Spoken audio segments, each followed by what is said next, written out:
পৰৱৰ্তী খবৰ দুধনৈত বন্যহস্তীৰ উপদ্ৰৱ অব্যাহত আছে। কেইবাঘৰ লোকৰ বাসগৃহ ৱাল আৰু গেট ভাঙিলে হাতীয়ে। দুধনৈ উন্নয়ন সমিতিৰ মূল গেটৰো ক্ষতিসাধন। দৈনিক বজাৰত গৃহসমূহ ভাঙি লণ্ডভণ্ড কৰিছে বন্যহস্তীয়ে। উদয়পুৰত বন্যহস্তীয়ে ভাঙিলে দুটাকৈ বাসগৃহ। বন্যহস্তীৰ উপদ্ৰৱত এতিয়া শংকিত হৈ পৰিছে ৰাইজ। আমি দৃশ্যাংশ মুহূৰ্তত দেখুৱাইছো।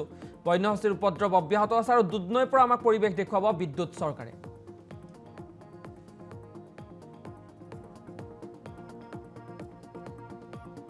তীব্ৰ ৰূপ ধাৰণ কৰা দেখিবলৈ পোৱা গৈছে হস্তি মানুহৰ সংঘাত আৰু যোৱা নিশা আচলতে দুধনৈ মাজমজিয়াত কেইবাখনো অঞ্চলত হাতীয়ে উপদ্ৰৱ চলাই আৰু এনেদৰে মই পোনপটীয়াকৈ দেখিবলৈ অনুৰোধ জনাইছোঁ কেমেৰা পাৰ্চনক।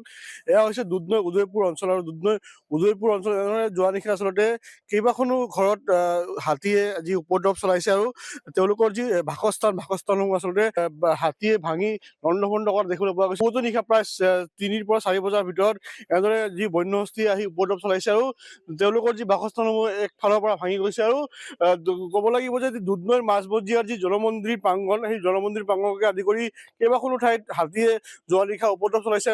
বাসস্থানসমূহ একফালৰ পৰা ভাঙি গৈছে যি বন্যহস্তীৰ জাকটোৱে আৰু দুধনৈৰ দাঁতিকাষৰীয়া যি অঞ্চলসমূহ আছে সেই অঞ্চলসমূহত আচলতে হাতীয়ে উপদ্ৰৱ চলোৱা আমি দেখিবলৈ পাইছিলোঁ। কিন্তু এইবাৰ আহি দুধনৈৰ যি মাজমজিয়াৰ যি গাঁওসমূহ আছে, দুধনৈৰ মাজমজিয়াৰ গাঁওসমূহ যি উপদ্ৰৱ চলোৱা দেখিবলৈ পাইছে দুধনৈৰ যি মাজমজিয়াত আৰু দুধনৈৰ মাজমজিয়া উদয়পুৰ বুলি যি গাঁও, সেই উদয়পুৰ গাঁৱত আচলতে যোৱা নিশা যি উপদ্ৰৱ চলালে হাতী আৰু ইয়াৰে স্থানীয় ৰাইজ আছে, আমি তেওঁৰ পৰা এই সম্পৰ্কে কিছু কথা জানিবৰ কাৰণে যত্ন কৰিম। যোৱা নিশা আচলতে যি দুধনৈৰ মাজমজিয়াত হাতীয়ে উপদ্ৰৱ চলালে, আপোনালোকৰ ঘৰত চাগে উপদ্ৰৱ চলাইছে হাতী, কি ক'ব? ৰাতি ২ বজাৰ পৰা তাৰমানে যিটো হাতীৰ উপদ্ৰৱ হৈছে, মানে আহি ঘৰবিলাক ভঙাইছে আৰু এটা নহয় দুটা ঘৰ ভঙাইছে। সেইকাৰণে আৰু কি ক'ম আৰু, ৰাতি লণ্ডভণ্ড কৰিছে মানুহখিনি। কোনোমতে পলাই গৈছে, 2টা ল'ৰা আছিল, কোনোমতে শোৱাৰ পৰা উঠাই লৈ গৈছে, কোনোমতে দাঙি কিনে। সেইটোৱে আৰু মই ক'ব। মানে আপোনালোকে টোপনি আছিলে আৰু সেইটো সময়তে হাতী আহিছিলে? হয়, টোপনি মাৰি আছিলোঁ, 2টা বজাত একেবাৰে আহি গৈছে হাতীটো। আমি কোনোমতে পলাই গৈছোঁ আৰু মানে বাসস্থানসমূহ ভাঙি গৈছে এফালৰ পৰা ভঙাই গৈছে। ধান আছিলে আপোনালোকৰ? ধান আছিল, অলপ বস্তাত আছিল, সেইটো নাখালে, এনে ভঙাই গৈছে আৰু ৰাইজ বৰ্তমান মানে শংকাত ভুগি আছে। চৰকাৰে এইটো কিবা কৰিলে ভাল হয় আৰু বন বিভাগে কৰিলে ভাল হয় আৰু সেইটো আমাৰ কামনা আৰু।